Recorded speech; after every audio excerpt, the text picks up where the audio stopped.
was a fairly competitive opening game. It went long, it went late. It's Graves, Ezreal, and Morgana off the table. Yeah, Ezreal being taken away from Prey, who was insane in the late game against Team Liquid last time with this pick. And it was a fairly competitive game. Despite the lackluster tournament that Liquid has had, their opener was competitive through 30 minutes against Kingzone, and then Prey completely took over on that Ezreal.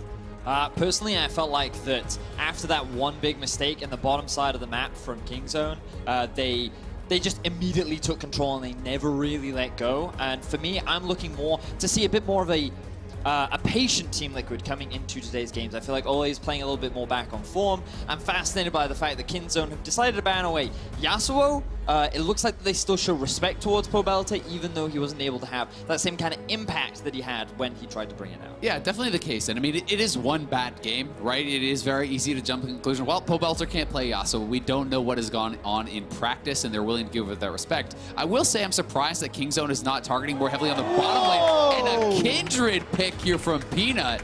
I've heard so many times it's good into Trundle. We saw it in the play-in knockouts, I believe, from Supermassive. They ended up bringing it twice up against the Trundle. The Dance of Arrows actually allows you to or Hail of Arrows, whatever it is, you can jump over the Trundle pillar and actually kite him out fairly effectively.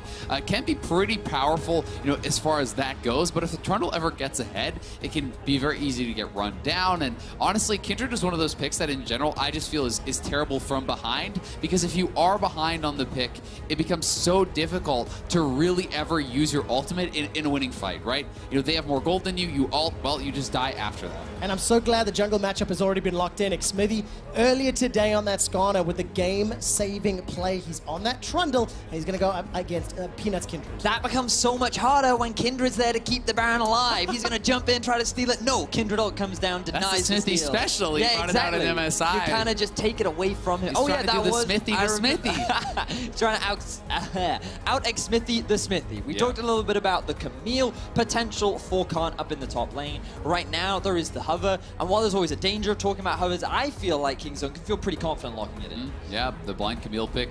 That's one of the things that honestly you can do against Liquid, because you're not expecting Impact to want to play any carries. So if you have a pick that is you're comfortable playing into tanks, well, guess what? You can blind pick it. You don't actually need to save that, which can give you some advantages in the draft.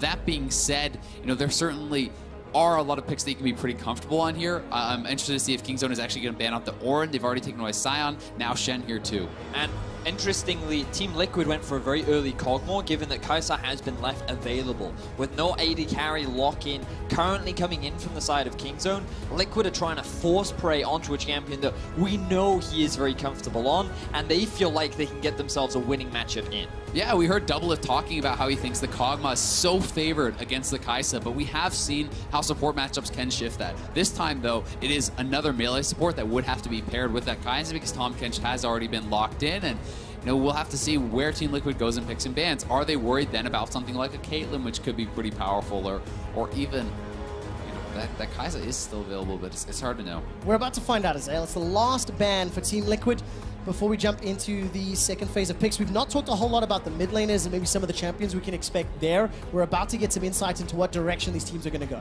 Ryze versus Azir. That would just be a blind throw in the dark. I mean, Karma is still up and available, and Kingzone could look to draft that if they want. One of the big concerns for me is Kingzone right now have no front line, so Galio could be a nice fit into this composition to create the Camille-Galio combo, and then if you get into a sticky situation, you also have a Kindred ulti on top of that to turn things in your favor. Yeah, I mean, the Kindred plus Galio combo is actually incredibly strong there too, because that is one of the things that can almost guarantee you win the fight coming out of that Kindred ultimate. You time your ultimate to actually stun people as the Kindred ultimate expires into a taunt, into a cleanup, and this is a lot of engage here. You know, bringing in this Kalista in the Tahm Kench, you know, you can throw the Tahm Kench in, you can use that to disengage as well. It's a very safe 2v2, and Pobelter's just going to go back to the Ryze, but he has not really been having a lot of success with it. Prey on the Kalista is going to be so awesome to see. This guy has been praised so much during the LCK regular season. We've seen his mechanics on stage here at MSI, and you're giving him a mechanically intensive champion that needs to get ahead in the early game. and it's going to be Kalista. 5-0 in 2018 on Kalista with a 47 KDA. all right. 47? Pretty good on that champion. To round out the team compositions, the Ryze, the Ornn, and the Talia. Yeah, the Ornn very expected, I would say. Talia, also kind of similar idea to what you were talking about with the Galio-Camille combo. It's about just getting out to the side lanes, giving an advantage to your split pusher. But I think so much of this game is going to be about jungle tracking. Smithy has been solid throughout the tournament, but he's going to need to keep Peanut down. You can't allow Kindred to be able to pick up all these early bounties. If Kindred gets to a quick 4 bounties, the range bonus that you get there, as well as all the added damage on your Q, etc., can make you such a powerful champion in team fights. But if you're held down, often you're too close to the action, you're knocked up, you're CC'd, and you become worthless. And I feel like that's going to be Kingzone's game plan, because during the regular season of the LCK, they were the most dominant early game team. They were the ones that found those early advantages largely off the back of a pushing mid laner and BDD working with Peanut to invade the enemy jungle. And once they found those early advantages, they so effectively snowballed the game. Their composition is so reliant on having advantage in the top side of the map, advantage down the bottom side of the map, that if they fail to find these early leads, it will be Kingzone that fall behind, and Team Liquid have the mid to late game to turn things around. Yeah, I mean, they have an incredible early game in the LCK. They have not really shown it here at MSI for the most part, though, and the pressure is on. You fall behind, as you said. It's going to be so tough with no real front line against this composition that TL is bringing out that has incredible engage and very heavy scaling with the Kog'Maw. A lot of pressure. There is a lot of pressure, and to put some numbers to that early game discussion, at 15 minutes, Kingzone have an average gold lead of 565. That is about as even as you can get. Now, of course, that is an aggregate over their last 5 games. Let's see what they can do today. Kingzone versus Team Liquid to close out day 3 of the group stage. And all eyes, for me, is going to be on Peanut and what he's going to do on this Kindred. Good choice there, Quick Shot, because he's immediately who I wanted to look at first. But we have to transition over to the bottom lane. Look at Khan. Double lift the invade. Dum dum dum dum dum. Flash tongue lash. Whoa, there we go. Khan comes over the wall. Whoa. To jump onto double lift. Both summoners blown.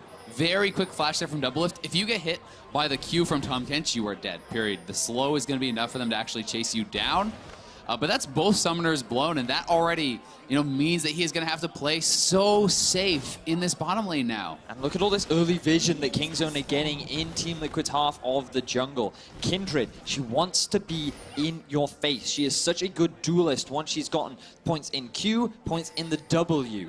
The E always confuses me a little bit because it is your initial slow, but also kind of an execute. So you kind of want to use it very early on into the fight as well as at the end. But the full combo means that you have a lot of dueling power along with a lot of mobility. And I also think this puts even more emphasis on the jungle matchup. There's now 2 lanes that Smithy could go that are down a flash, which could be ganked. And for Peanut, getting a big ticket kill like one on a double lift, putting him behind, could be a path to victory. So we'll see where they're going to go, because Khan is going to have to play this pretty defensively. I mean, if you get pillared in without your flash as that Camille, you can simply get run down. So a lot has changed off of that level 1. And I've been keeping track of who Peanut has decided to mark, because for those that may not have seen Kindred for a while, she generates stacks on her passive by stealing away camps. Early on, it will be the Scuttle Crab, but she can also get those marks on her passive from the enemy champions. And her target is Smithy. He is the guy that Peanut has his eyes on to secure that early kill and start stacking those marks off. And this is super standard for Kindred players, because generally speaking, as soon as you enter the game, you mark the other jungler immediately, and then your cooldown is back up before the lane is really going, so you always have the opportunity. You hate to see that. The full reset. Jungle over. That's it. Avert your eyes. Get out of there, observers. Even LCK champion junglers can reset camps. BDD is going to get room prisoned in place. The cleanse comes out already. BDD will be happy with the trade. Pobelt has flash for just the cleanse. Very clean there from BDD. Now Peanut has found Smithy. The fact that Pobelt forced a flash away, really good outplay there from BDD on one of his big comfort champions in the form of the Talia. And Smithy tried to force that without his red buff. They saw that he had no red buff, and now he has no... Well, let's see what else can happen. The Chomp comes out. Devour from Gorilla will save Peanut's life for now. Summoner spells being blown across the board. but they can stay around. They want to try to pressure this. They already have bot lane shoved in, and they're going to try to deny the red buff. If you show mid lane without that red buff, they will get in your face. Gorilla is around here. Peanut is sticking around, but you can see Olay is trying to help Smithy heal back up a little bit in the jungle, and for now, it looks like Peanut will just back off as the bottom lane will stop pushing. Yeah, it's unfortunate for Peanut that he started his clear on the top side red, but the mark is unfortunately on the inverse side of the map, so he won't be able to secure that very early on, but it will give them so much pressure around the bot side of the map as Gorilla looking to try and find an early play. Yes, indeed. The PS and the tongue lashing means Olay goes low. Here comes the dance of arrows from Peanut. Not going to be in range. Olay holds his nerve and doesn't waste the flash. Yeah, that was actually really scary. One more stack on Olay and he could have gone down, and there was no heal available for double lift. So Smithy's still staying away from the red buff. He knows that Peanut could be in the area, and he doesn't have to fight Peanut for this. It's okay to actually just allow this to be delayed, because we talked about the early game advantages that need to be gotten by Kingzone. Smithy sees him. He's just going to sit here and wait and try to kind of waste his opponent's time. He's hoping his smite could come back up. They are aware, though, of where each other is. BDD can now roam down to help his jungler out. Peanut successfully steals away the red buff, but still only level 3. Smithy been picking up a lot of farm while all this action has been going on. Exactly. Smithy is playing this extremely calmly. He goes, he does the wolves, he goes, he does some of the Krugs. He's just taking all the safe camps and not risking anything because they don't need that risk. Oh, so much damage onto Pobelter. Managing to connect with everything. I thought you might just hard commit there and go for the kill. Clearly showing respect towards Pobelter, even though he had no mana. Forcing him back is enough. And remember that Pobelter started with the Ignite, used it, and even if he swaps, that teleport will not be available to get back in the lane. So BDD demonstrating his prowess on his well-known Talia. You're not going to be able to pick up his first mark, and remember, 4 really is the key one, because every 4, that is when you get the range bonus. The first 4 gives you 75 additional attack range. Thereafter, the next 4 will give you 25, which is always still nice, but it is that first 4 that you really do need. And so we're going to have to kind of track how fast he can get to them. And, you know, so far, a pretty calm early game. You know, there's some looking at aggression, but TL is able to kind of ward it off. And for me, one of the big things that we're seeing, kind of a throwback to the regular season Kingzone, is that BDD has constant priority over the middle lane. Talia, known as a champion for that, but also the way in which he's playing this matchup, just enables Peanut to play the style that he is so famous for within his region. One of the big success stories that teams have found against this team is denying Peanut the ability to play the way he wants. Fnatic found success with it, Flash Wolves have found success with it, but right now, Team Liquid are giving Kingzone a way in which they love to play, and they're the ones stealing all these early camps. They see the Gorilla is actually in the mid lane, so this could potentially be a 3-man play on to Prey here. Smithy is on the side. I think Smithy snuck his way in past that Sentinel. Didn't quite see, as you can see, the mark of the Kindred just hovering above his head. While that's being set up, Impact roamed from the top lane, and as Smithy is left, here comes Peanut, here comes Gorilla. Olay, stand behind me. There's the flash. Continues to run as the Unbreakable holds true for a moment or two longer. Double lift and Olay survive. Really unlucky timing there for Olay. Just about to ward, gain vision to see if a Peanut could head towards the bot side, and they blast cone over the wall and force his flash along with double lift heal. This is definitely not the kind of early game that you want if you're Team Liquid, but not dying is much better than that. Exactly. I mean, you can afford to give up some summoners, you can afford to give out a little bit of farm. It's mostly about not giving them the big advantages. And you know, it was a bit of the anti-timing there as they're going to look for Pobelter. I mean, when Smithy walks into that brush and is camping there, you think, okay, it's relatively safe. And as he leaves, Olay tries to go over and ward, and there are 2 people in that brush, right? So definitely a bit rough there on the timing, but TL is playing pretty patiently, and Kingzone want to continue pushing the pace. I think they're absorbing the pressure fairly well. If you look down the lanes, it's a little CS differences for Pobelter and Double Lift, and I want to look towards Double Lift very quickly, because in his matchup earlier today, he definitely played a good matchup. It was the Caitlyn Morgana into RNG, and they ended up doing very well. He's got the Cogmore now, and you can see all of his stats are positive there. And one of the big criticisms we had for Team Liquid was not that Double Lift was underperforming, but that the team as a whole were not showing the strengths that they did during the regular season. And Double Lift, he's often held his own, but earlier today we saw what can happen if you enable the AD carry for Team Liquid. And this is a tough position for them. You know, in this 2v2, you can see the waves are kind of going bad, but... Oh, Ornhorn is interrupted. By, of course, that ultimate from Khan. No Summoner's Blow. Yeah, so well timed there from Khan. Really, really well done to actually avoid that ultimate coming through from Impact with his ultimatum, and we've seen him do that multiple times. If he gets hit there, he could very easily be going down. Yeah, and so much attention has been spent on the bottom half of the map from Kingzone that Smithy, now level 6, even though he's down in terms of farm, and he's able to freely steal away the red buff. But with those members topside, PDD looking for a roam bot. And they know there's no TP available for Impact because he actually used this under Spellbook, so this could be bad for Liquid. Weaver's Wall hasn't been used yet. Ole doing his best to block the damage. He's the first to go down. Kingzone get first blood. Turn to double if the Rend may just be the final kill. No, it's a threaded volley. A beautiful dive. That is how you execute a dive this early on into the game. They were very aware that Pobelter was not in the middle lane. They had full vision control over the bottom side of the map, enabling them to get a very easy roam down and secure themselves a very clean double kill. I mean, it was perfectly done. Gorilla takes the aggro, waits till the Grayskin is completely gone, pops a Z, then he gets ulted to drop turret aggro from Prey. That was basically flawless. This is about as well as you can execute this. So here they are, corralling them. Gorilla will start taking the aggro. He goes straight in. This is honestly pretty well played by Doublelift and Ole, but look at Gorilla, tanks as many tower shots as possible, then is immuning the tower shot through that ultimate from Prey. There's just nothing that Gale can do. It's too well executed. You just have to hope the Kingzone mess up the dive and you can punish it, but the fact that Ole wasn't level 6, the fact that Doublelift didn't have his heal, like, there are very few options that you have, and Kingzone, really good job to punish it, but this is the early game lead we said they needed to find. So important for the Kalista to get ahead in the 2 versus 2, and finding those kills, even though they went on to BDD, will be a big advantage gain for Kingzone on the bottom side of the map. Yeah, around 1,200 gold up as we hit the 10-minute mark.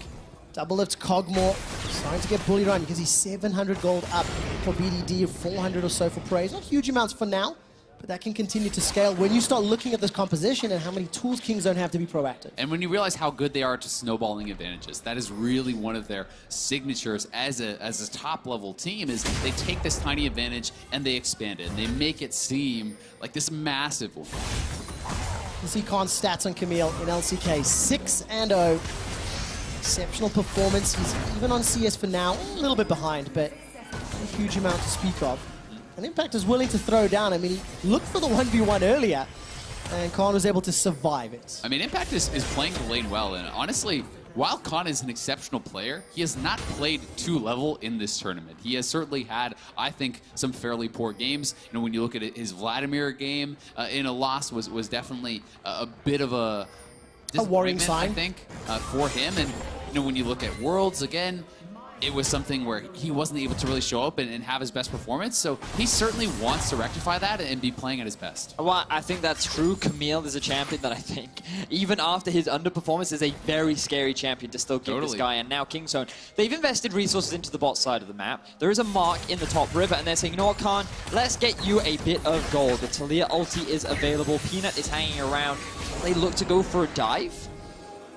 Certainly possible, but TL's actually made a lane swap top. They're going to try to probably look for a play, but it's spotted out by this ward. So they're saying, you know what, get us out of the 2v2, go try to make the initial swap. At worst, they're trying to look for a turret trade, but they would love to get a kill on Khan, and they would love to get this first turret. Keep your eyes on BDD. He's coming in from behind the Rift Herald. He does have his ulti, and Peanut is making his way down the lane as well, while the bot of Kingzone are just pushing onto the tower. Team Liquid have been able to pick up tower first blood in 3 of their games so far. They've got a 4-man stack up top, make that 5-man as Pobelter's coming by. All of the Forge God comes out, it will catch onto Khan. A very good seismic shove will push Ole away. Now Impact is forced to flash defensively. Team Liquid left Doublelift to try and finish off that tower. It's a 4-on-3 for now, but Gorilla's pushing up. Tower first blood went to Kingzone down in the bottom lane. Team Liquid equalize up top. And Kalista is still pushing onto this tower. Kingzone have such a huge momentum advantage, given the fact that Team Liquid, they tried to go for a dive. They're not able to find a kill onto Khan, and now they still have 2 members topside. Can Kingzone find a successful collapse? And when you make a play like this, you really do give up a lot of farm, because you're actually not... Tom Kench. Here they come, here they come. Gorilla's going to deliver Peanut to double lift, and Ole flashes are up for the Team Liquid bottom lane, but here comes Khan. Hextech ultimatum is issued and double lift is already killed. That's the third of the game, and Ole's running for his life. I feel like this was a huge misplay from Team Liquid. They had to recognize that there is a double global on the side of Kingzone, and the fact that you're staying in lane that far up makes it very easy for Kingzone to find 2 easy kills. As it stands, Kingzone are just accelerating ahead. 13 minutes into the game, the gold lead goes up. I'd like to inform you that if you are a Flash Wolves fan, you want Kingzone to win this game. If Kingzone do, then that means Flash Wolves will clinch. Stats team has informed me.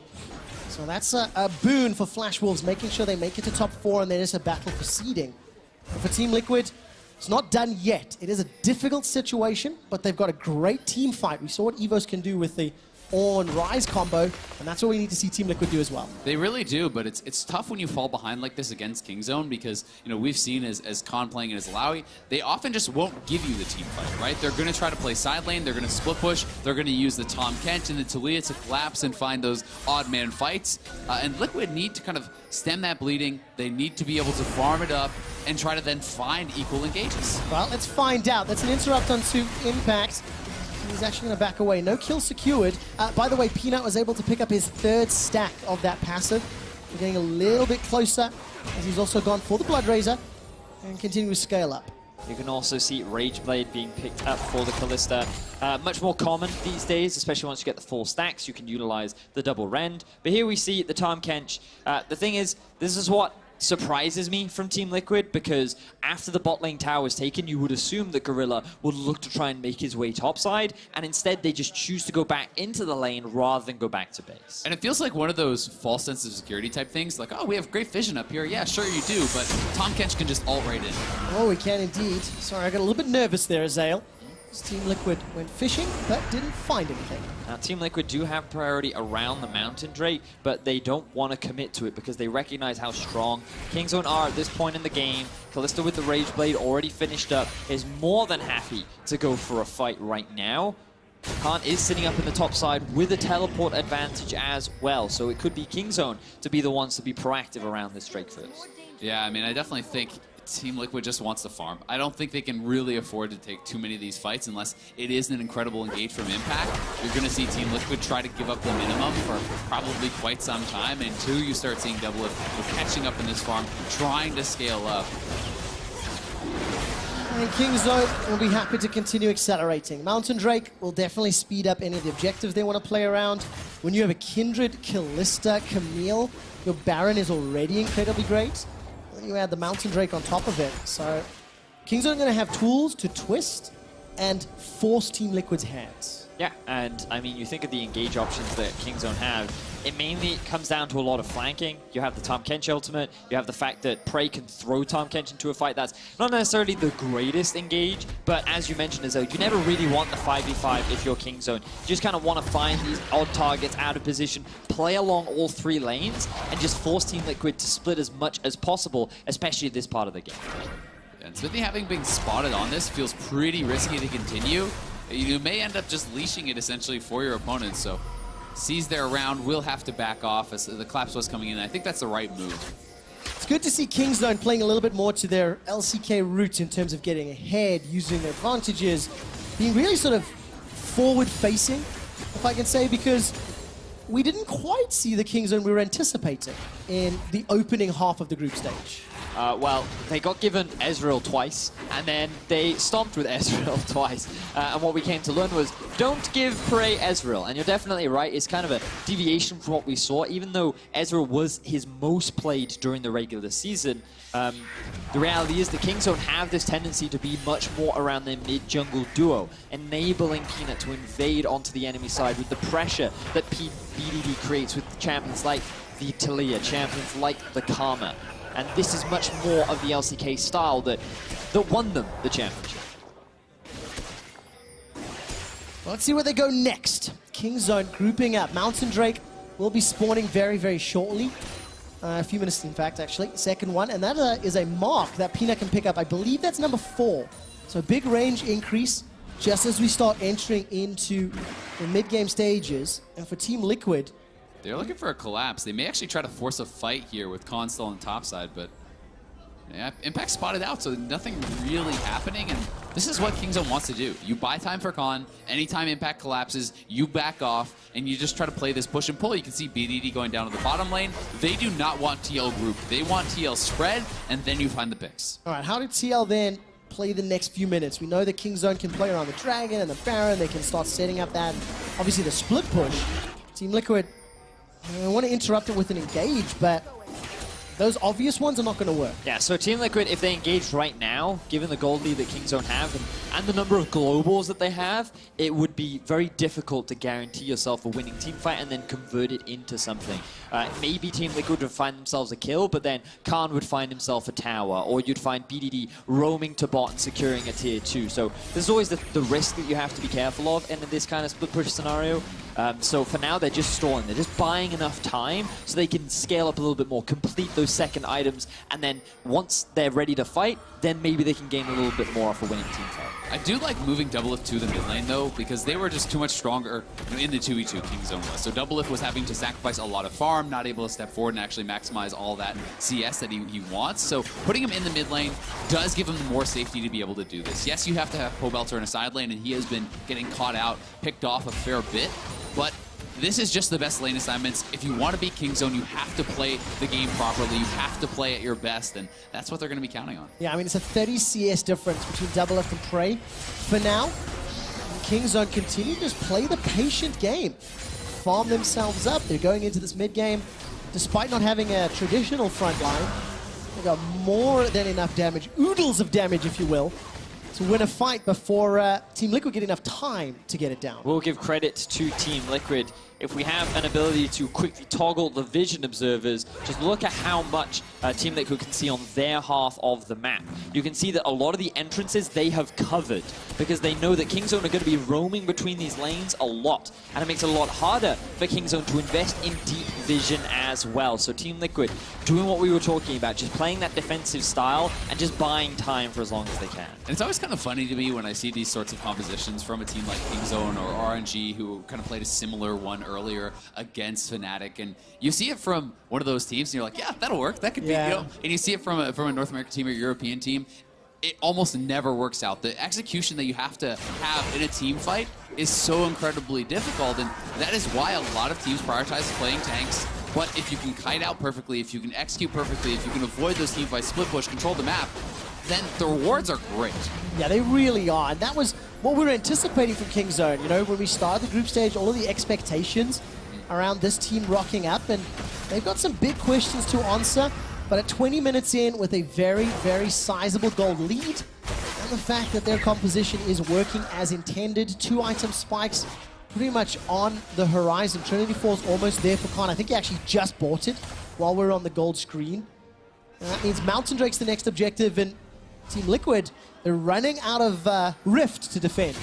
Yeah, but as long as they can defend their turrets and keep your inners alive especially, you can continue to try to slow down the game. But for Kingzone, right when you complete 2 items, I think is one of your strongest possible points. Oh, yeah. That you're getting the most out of your gold lead, and you can see Prey just got his Hurricane, the Morellos is completed for BDD. You know, those 2 items coming in means that they are maximizing their effective gold. And if they were to look for a fight right now, Team Liquid, very unlikely to be able to win. Team fight potentially on the horizon. But Drake got started just by that Dance of Arrows. Teleport is available for Khan.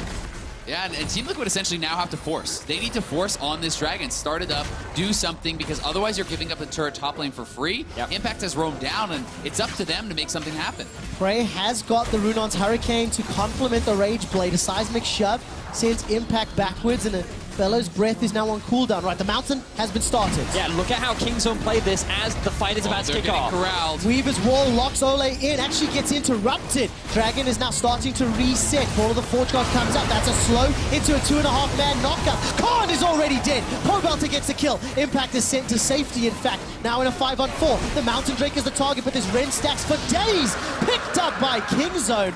And a kill for Team Liquid. Credit to Team Liquid, they played that fight exceptionally well. A good engage from Impact with a follow-up pillar from McSmithy allows them to shut Khan down. When I feel he didn't even need to be in that fight. I thought Kingzone were going to keep playing on the side lane, keep the pressure, but now they have mid-priority and they're looking for a pick. Oh, the shove hurt so badly. Realm Warp delivered into the mid lane. Whoa, that's a kill! Not the one I thought, though. It's Ole that goes down. Gorilla is chunked out as Prey flashes to safety. Paybelter was looking for him, but Lab's respite keeps PDD and Peanut alive, and Prey escapes with a sliver. Yeah, Prey barely surviving there. The last auto in the air from Double Lift as Gorilla scoops him up and brings him to safety. And, you know, while TL get a couple of kills, they lost the Dragon. They lost the top turret. They're losing pressure, and, you know, this is well done here by Ole, stopping the Talia ultimate from coming in, you know, stopping them from getting cut off. TL plays this fairly patiently, and then Khan, he split from Peanut, and that is the key thing.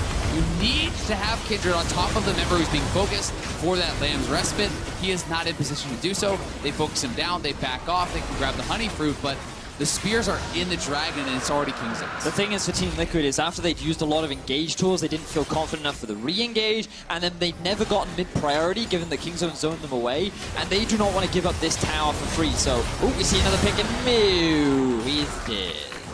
That could be Baron. I actually think that Kingzone just goes straight to Baron, and you give up a Baron this early. Right, yeah. The gold lead is probably too big.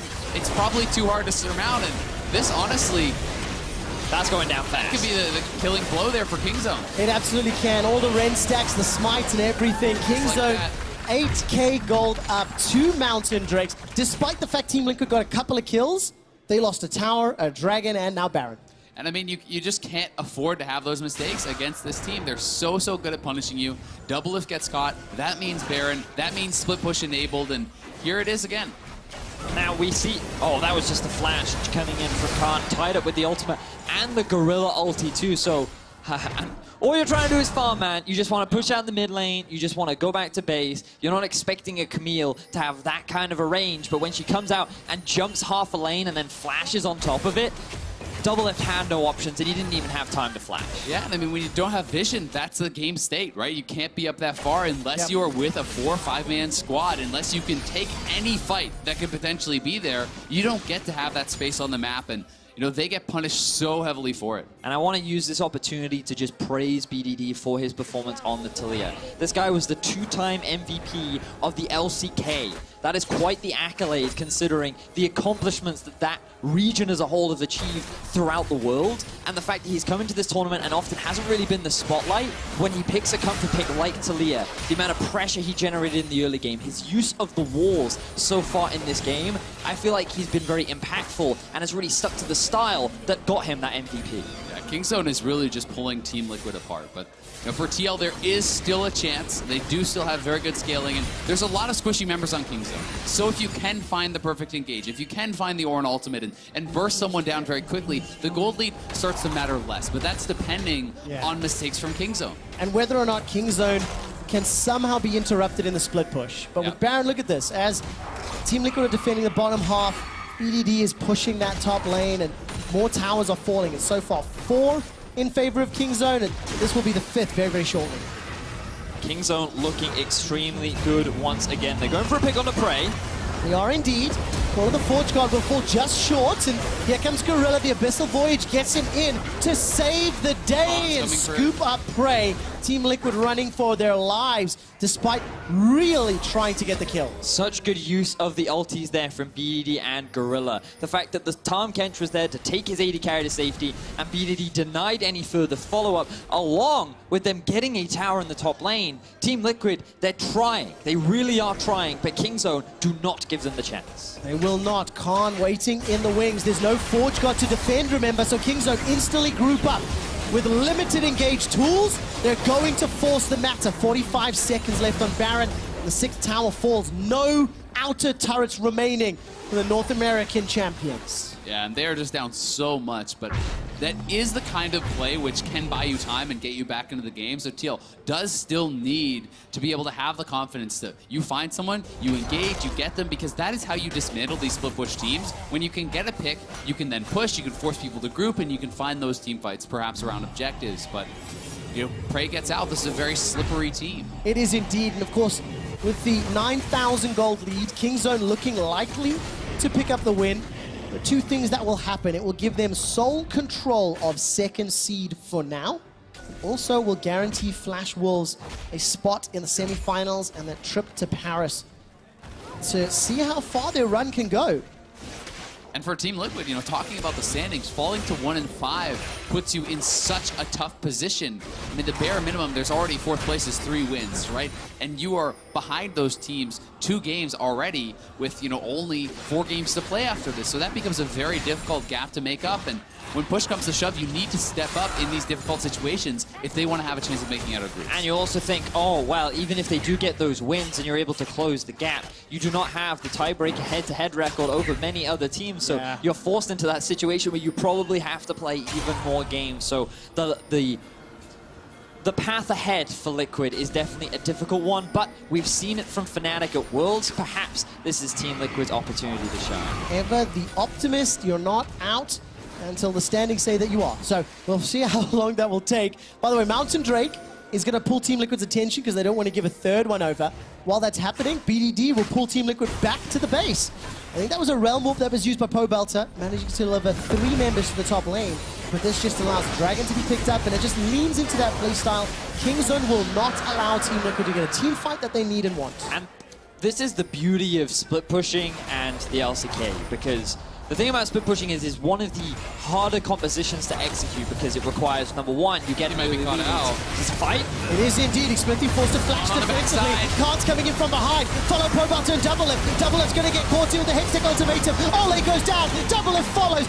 Nobody from Kingzone dies. A flash over the wall from Gorilla. And it's going to be a kill onto Impact with the Devour. In fact, secured by Prey. 3 members of Team Liquid down. Just as I'm about to praise Kingzone for their ability to split push, they group up, they find a fantastic fight. A good flank from Khan enables a huge team fight win, and Kingzone are going to crack the base of Liquid. Just a master class in League of Legends. Kingzone from minute 1 were playing in Team Liquid's face, and now they're looking for the base. That's the inhibitor turret. After there's a trade of kills, Prey has gone down.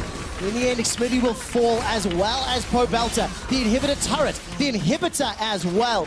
12,000 gold up.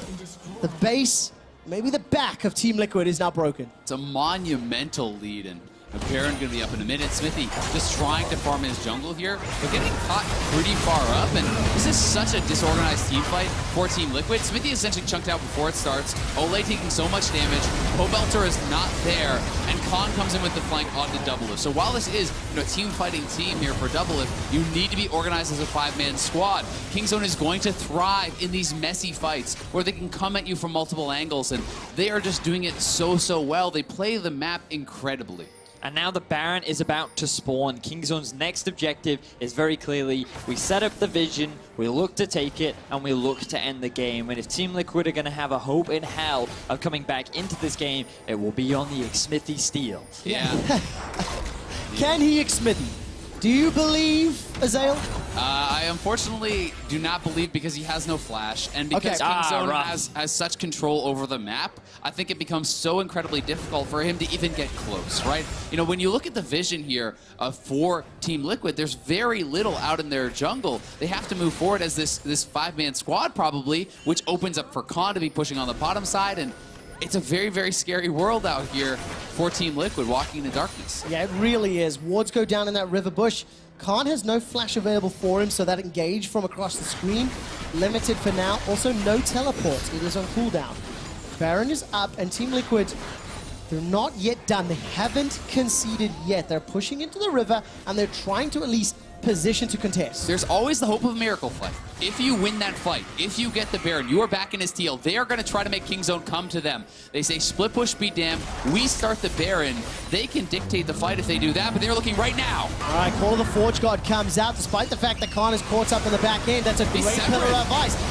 Gets caught with the Hextech ultimatum, but Doublelift is able to pick up the kill. Now it's a 5-on-4, but BDD is bursting Team Liquid down. Even in a 4-on-5, Kingzone with a huge gold lead seem to be winning.